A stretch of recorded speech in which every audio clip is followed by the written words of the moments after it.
Hiring teams remotely can get so complicated so fast. So, how do you actually determine the difference between an A player and just a regular hire? How do you find the standout top 1% unicorns that will transform your business? This is something that so many founders have asked us, and so many founders have asked for insights onto how to actually ensure your hiring process matches those steps in identifying the talent. So, today I thought it'd be important to walk through step by step the best hiring questions to vet out the top 1% of ambitious creatives or all remote hires. One thing that I think is important to note before we hop into the actual questions itself is to understand that the top percent of talent, whether it's a creative hire or just a hire in a specific role, it's really important to look for certain adaptable traits. A plus players think like problem solvers, not task doers. They grow fast without hand holding. They are proactive and can do tasks on their own. As a recruiter, the number one question I always go for is tell me about yourself, which every candidate likely is expecting. Now, in this 2-minute, 1-minute elevator pitch, I am analyzing for keywords that they're saying. Are they ambitious? How can they actually storytell? It's a vetting process. After that, the tell me about yourself question, that's when I get into these 7 questions. Number 1 is vetting their ambition to their previous role. What led you to join company X? That's typically what I start out with. What led you decide to go off of this creative project? Why did you decide to work with that person? Why did you not decide to work with that person? Really identify their motivating factors: money, growth, challenges. Sometimes they left because they weren't challenged enough. So it's up to you in the founder seat to make sure you understand their driving factors when it comes to all of those things. And then going off of that, you know this question was coming next. Number 2 is what made you leave that job? What made you leave that role? What wasn't working? Not only do you have to understand what was working for them, what lights them up, you need to understand the why behind they left. What didn't work? What can you improve on? What are potential red flags to wave out of the hiring process?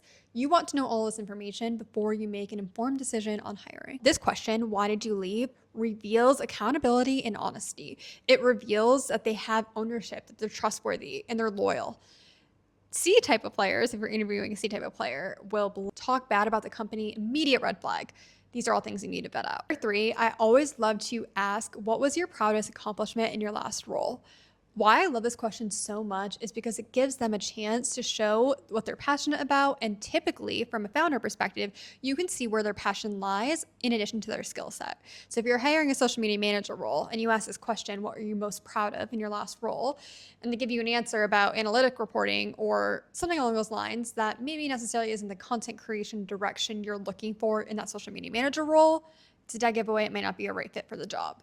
But in addition to that, it just goes even deeper into their why, which is so important for you to know and vet in the top 1% of a hire and to make sure that they stay. Keep in mind, A+ ambitious creatives, this question will light them up. This is another question I love to ask. Number 4 is, what skills are you developing right now in your professional and personal life? This gives them a chance to give you their continuous education, past college or past employer. What are they working on to become the best version of themselves?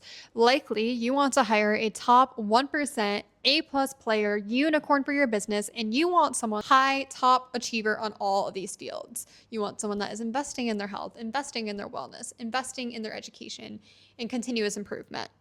So this question just gives them a chance to dive deeper into that type of dynamic and hopefully show you those questions. This one's a little bit different than other systems I've seen or other hiring frameworks, but a question I always ask is, tell me one thing you like to do outside of work for fun. I really like, for my specific teams and what we do for TCA as well, to really dive deep into the candidate, engage them on their interests as well. I personally think this is so important when it comes to hiring, because then you understand their motivating factors that much better. Then you understand their personality that much better. Then you understand and can have that human to human relationship when it comes to a founder, to a contractor, to a higher position, and just help with retainment down the road. It's so important to understand all aspects of your hire from start to finish. And last but not least, the final question I typically ask, what questions do you have for me? What questions have I not asked that you want to know more of? And if they say nothing, if they say no, that is the biggest red flag. This is their opportunity to show you as the founder that they did the research on the company. This is their opportunity to go above and beyond and ask whatever questions about the market or the role or the time of year. Show something that they could provide more value to over deliver. But make sure as a founder, you really do take the time to dive deep into their why because it will only help you for years to come. If you are looking to hire potentially, I also have a form in my bio. If you're an entrepreneur looking for top 1% of candidates, we match and vet candidates all day, global talent. We tap into South America, Latin America, South Africa, Europe, so many markets. So we have lots of great candidates if that's something you're looking for. But I hope this was helpful for you, and I cannot wait to see how this impacts your current hiring process.